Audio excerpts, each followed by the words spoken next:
Assalamualaikum warahmatullahi wabarakatuh. Nama ana Muhammad Nawaf Ziyadul Akbar. Sekolah ana di SD IT Al-Fitiyah. Ana akan bercerita tentang Fatu Mekah. Teman-teman tahu tak Fatu Mekah? Ya, kita cari tahu. Dimulai dari perjanjian Hudaybiyah. Waktu itu Rasulullah sangat rindu Mekah. Walaupun kebun Madinah yang menyejukkan hati, dia tetap rindu Mekah. Kaum muhajirin adalah tuan rumah Ka'bah. Dahulu ketika ada pihak yang bermusuhan akan damai di Mekah, apa yang harus kaum muslimin lakukan? Maka Rasulullah mengumumkan bahwa mereka hari ini akan berhaji. Maka berangkatlah Rasulullah dengan para sahabat sebanyak 1.400 orang. Mendengar hal ini, Quraisy sangat khawatir.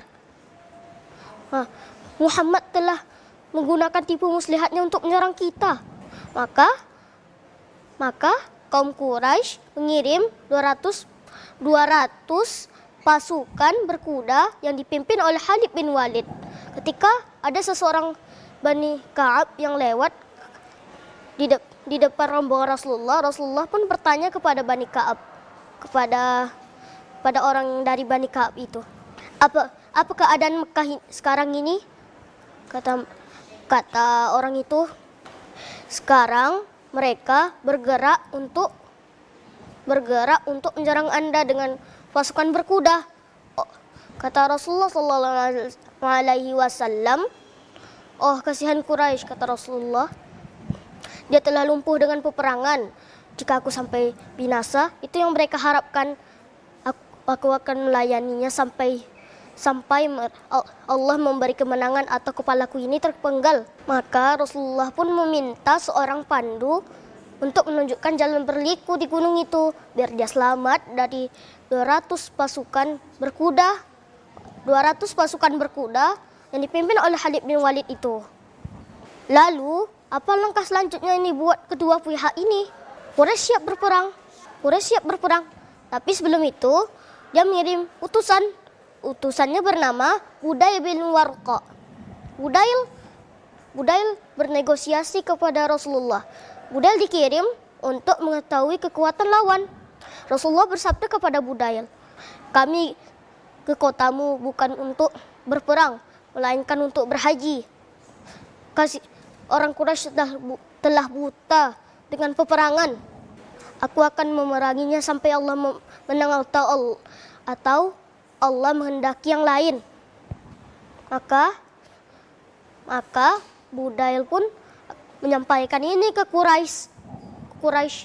Kata Budail kepada Quraisy, izinkanlah mereka. Mereka bukan berperang, tapi berarti ingin beribadah. Quraisy pun belum puas, maka dikirimlah Urwah bin Mas'ud.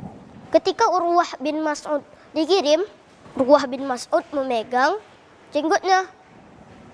jenggot Rasulullah SAW. Di situ ada sahabat yang bernama Al-Mukhirah. Ketika setiap kali Urwah bin Mas'ud memegang jenggot Rasulullah, maka Al-Mukhirah menyingkirkan tangannya dari jenggot Rasulullah. Padahal dulu Urwah terkenal mengenal Mas'ud. Urwah bin Mas'ud terkenal melindungi Al-Mukhirah. Tapi sejak masuk Islam, Al-Mukhirah cinta kepada Rasulullah. Dia tidak tega kalau Rasulullah diperlakukan begitu, sampai harus melakukan begitu. Maka ketika Urwah bin Mas'ud sampai di Mekah dan menyampaikan ke kafir Quraisy bahwa untuk mengizinkan kaum muslimin. Kata Urwah bin Mas'ud, sungguh aku pernah bertemu dengan Raja Kisra. Sungguh sahabat Muhammad sangat memuliakannya. Ketika Muhammad mau berwudu, para sahabatnya berebut untuk menyediakan air wudunya. Ketika ada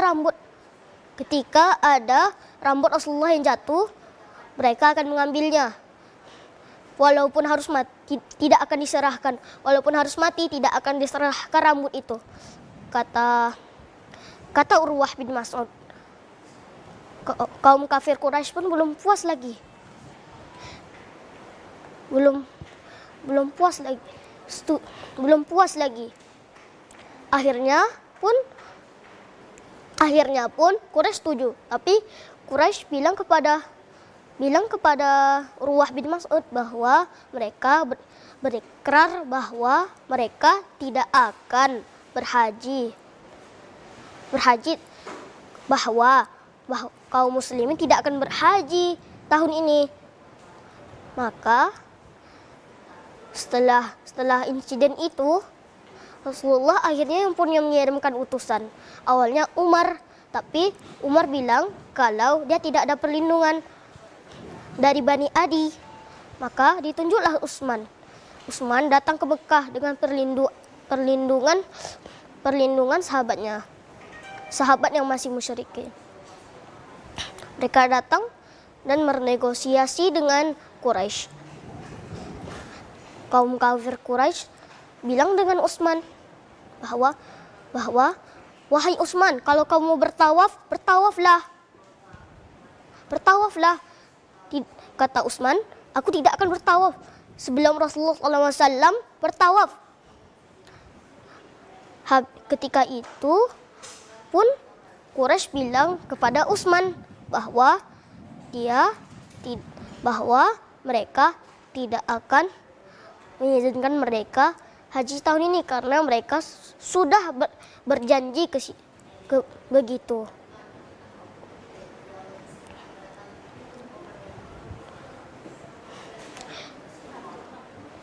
Saking lamanya bernegosiasi, akhirnya Quraisy pun setuju. Sementara itu di daerah kaum muslimin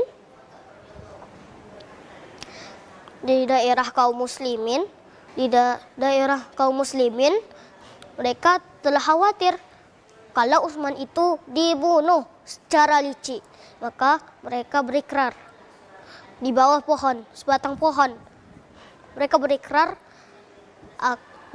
akan berperang kalau Utsman mati. Maka turunlah firman Allah, kalau mereka Allah rela kepada mereka, bahwa Allah membawa rasa ketenangan ke hatinya, ke hati kaum muslimin.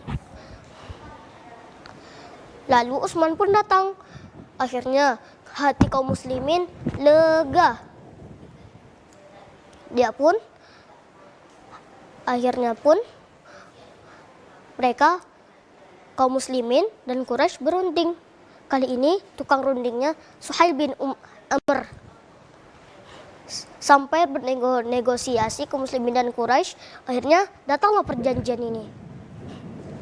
Perjanjian ini adalah pertama, Rasulullah harus pulang sekarang ke Madinah, dan tahun depan baru mereka akan ke sini lagi. Tidak boleh membawa senjata kecuali pedang yang disarungkan. 2. Siapa yang ingin bergabung dengan muslimin dipersilahkan. Begitu juga dengan Quraisy. Kalau ada suku Arab yang menggabungkan diri menyerang pihak, maka berarti perang. Genjatan selama 10 tahun. Tidak boleh membawa senjata. Perjanjian ini disebut Perjanjian Hudaybiyah karena terjadi di wilayah Hudaybiyah. Tepat pada tanggal 6 pada bulan Zulqa'dah. Tahun 6 Hijriah atau 268 Masehi. Maka telah ditandatangani perjanjian ini. Lalu apa setelah terjadi itu? Satu tahun kemudian, ketika 8 Hijriah, Quraisy melanggar perjanjian Hudaibiyah. Begini ceritanya. Ketika perjanjian Hudaibiyah, Bani Huza'ah bergabung dengan pihak Rasulullah. Sedangkan lawannya, Bani Bakar, bergabung dengan kaum kafir Quraisy. Ketika 8 Hijriah itu, ketika 8 Hijriah itu kaum kafir Quraisy melanggar perjanjian Hudaibiyah. Begini, Bani Bakar disuruh kaum kafir Quraisy untuk menyerang Bani Huza'ah, pihak Rasulullah. Maka setelah selesai penyerangan ini, kaum kafir Quraisy takut kalau mereka akan diserang oleh kaum muslimin yang kuat itu. Maka pemimpin Mekah mengirim Abu Sufyan untuk meyakinkan perjanjian itu lagi. Dia datang ke Madinah. Dia tidak langsung menemui Rasulullah, tapi melainkan bertemu putrinya yang bernikah kepada Rasulullah, yaitu Ummu Habibah. Ketika ayahnya datang dan duduk di karpet yang tersedia di dekat meja, putrinya pun menariknya. Abu Sufyan pun berkata, "Wahai putriku,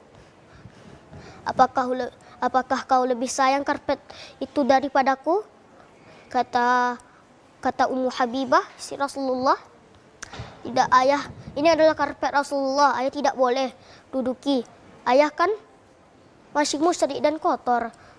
Apa yang terjadi denganmu setelah berpisah dariku?" Kata Abu Sufyan. Lalu dia mau menemui Rasulullah. Tapi sebelum itu dia bertemu dengan Abu Bakar. Dia mengirim surat kepada keluarganya yang ada di Mekah bahwasanya kaum mereka akan menaklukkan Mekah. Tapi Allah beri wahyu kepada Nabi Muhammad, maka diutuslah Ali bin Abi Thalib dan Miqdad. Ali bin Abi Thalib dan Miqdad berhasil mengejar yang mengirim surat itu. Yang mengirim surat itu adalah budak perempuan yang hitam. Habis itu berhasil dikejar dengan Ali dan Miqdad dan diperiksa. Habis itu, adakah sepucuk surat? Kata Ali dan Miqdad. Kata budak perempuan hitam itu, tidak ada. Diperiksa lagi semuanya dengan teliti. Rupanya ada di gulungan rambutnya. Maka surat ini dikirimkan kepada Rasulullah. Lalu Umar pun datang. Umar berkata, "Ya Rasulullah, izinkan aku membunuh munafik ini." Kata Rasulullah, "Jangan, dia adalah ahli Badar. Kau tidak boleh membunuhnya."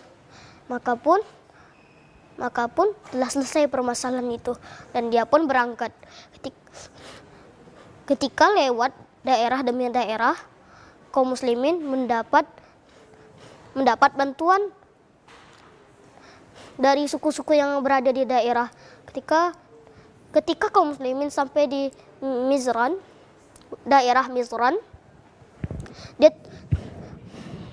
pasukan muslim telah mencapai sebanyak 10.000 prajurit.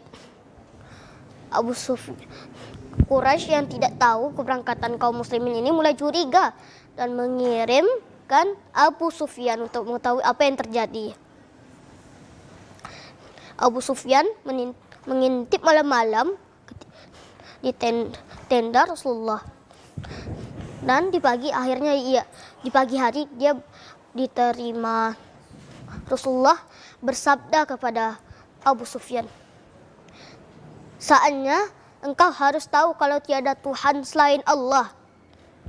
Kata Abu Sufyan, "Demi ayah dan bapakku, demi ayah dan ibuku, aku bersaksi bahwa tiada Tuhan selain Allah. Engkau adalah Al-Amin." Maka Rasulullah pun berkata, berkata, Rasulullah pun berkata, saatnya kau tahu kalau aku, harus tahu kalau aku ini adalah Rasulullah.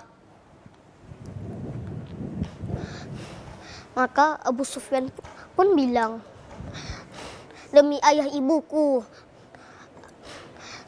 engkau adalah orang yang dijuluki Al-Amin. Engkau adalah orang yang dipuji oleh semua orang. Tapi untuk meyakini kalau engkau adalah Rasul, masih ada ganjaran di hatiku. Maka Abu Abbas pun ikut bicara. Celakalah kau Abu Sufyan. Engkau harus bersaksi sekarang bahwa tiada Tuhan selain Allah dan dan Muhammad adalah utusan Allah. Maka Abu Sufyan pun memeluk Islam. Maka Abbas pun berbisik kepada Rasulullah sallallahu alaihi wasallam, ya Rasulullah, sesungguhnya Abu Sufyan adalah orang yang suka membanggakan diri, maka berilah dia kebanggaan sedikit. Maka Rasulullah pun berkata kepada Abu Sufyan, wahai Abu Sufyan, kami ingin menaklukkan kotamu, maka barang siapa yang berlindung di rumahmu aman, dan barang siapa yang berlindung di Masjidil Haram, dia aman, dan siapa yang berada di rumah dan mengunci pintu dan jendelanya, dia akan aman. Maka Rasulullah pun meminta Abbas membawa ke gunung agar dia menengok keagungan prajurit kaum muslimin. Maka ditengokkanlah kepada Abu Sufyan. Kata Abu Sufyan, telah menengok ini, telah dikelilingi banyak pasukan, sungguh adalah kerajaan besar, tidak ada yang sanggup melawan ini. Kata Abbas radhiyallahu anhu, sungguh ini bukanlah kerajaan, tapi ini melainkan adalah kenabian. Abu Sufyan pun pulang ke kotanya dan mengingatkan kaumnya, Wahai Quraisy, barang siapa yang melindung di rumahku aman, barang siapa yang mengunci rapat rumah, pintu dan jendelanya, dia aman, dan siapa yang masuk ke Masjidil Haram, dia aman, karena sebentar lagi kita akan diserang. Tidak semuanya menuruti Abu Sufyan, ada pemberontakan. Ketika kaum muslimin sudah sampai, pasukan Ikrimah bin Abu Jahal pun melawan, tapi mereka tidak berhasil dan pun lari ke Taif. Lalu ketika Rasulullah masuk ke Mekah, Rasulullah masuk dengan bukan wajah penakluk, bukan mengangkat kepalanya seperti wajah penakluk, tapi menundukkan kepalanya atas rasa syukur kepada Allah. Lalu ketika masuk Mekah, Rasulullah membaca surah Al-Fath berulang-ulang kali dengan sangat merdu. Ketika itu para sahabat, ada seseorang sahabat yang bilang, hari ini adalah hari pembantaian, hari ini adalah penaklukan Mekah. Tapi Rasulullah membantahnya dan berkata, ini adalah hari kasih sayang, inilah hari Allah mengagungkan Ka'bah.